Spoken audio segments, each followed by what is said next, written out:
See the monitor, Alex? Oh, yeah.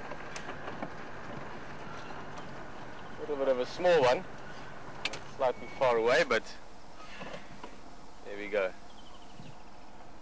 Null monitor lizard, or a water monitor. Varanus is also what they're called sometimes.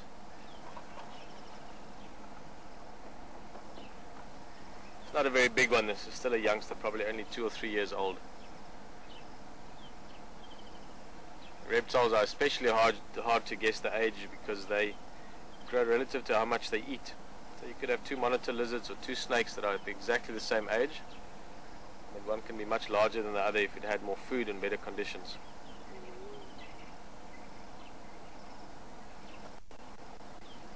This one's taking it easy. It's probably on holiday. It's right there on the edge of the water, just lying around catching some sunlight, warming up a bit. Look at the design of this as well. Like I said, the species is the water monitor. You get 2 kinds of monitor lizards here. The other one that we tend to see is the rock monitor.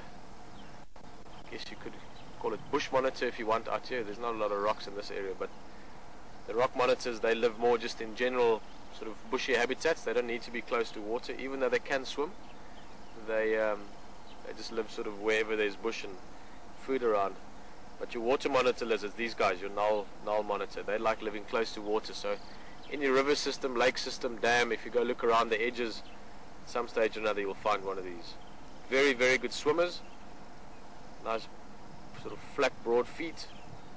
Also that tail, if you look at the shape of the tail, you can see it's a very strong, sort of rudder-like tail. Very, very good swimmers, these guys.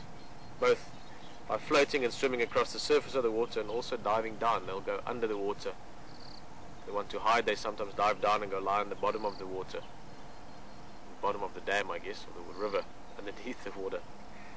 Funny description there. But for now, this one is just taking it easy. No rush for it to do anything.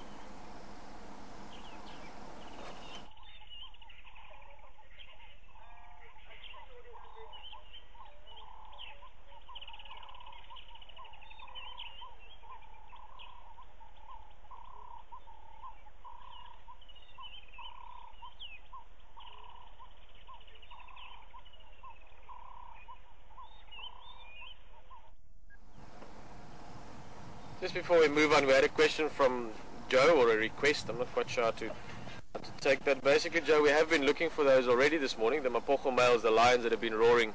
At first we were hoping that they might be on our southern border, down towards Twin Dams. We went past there earlier on the drive. Also, Charles have been looking around, and even tracks-wise, there's not that many tracks. So they're actually further south than Western Gari. We're looking at somewhere like Chitwa maybe, or down towards Little Gari. So not anywhere within range, but we are going to head in that direction again. We had some rhino track there, so see what we can find. But it seems that the Mapochos are at the moment still too far south for us to reach. Well, it doesn't seem that is the case. Let's go look around.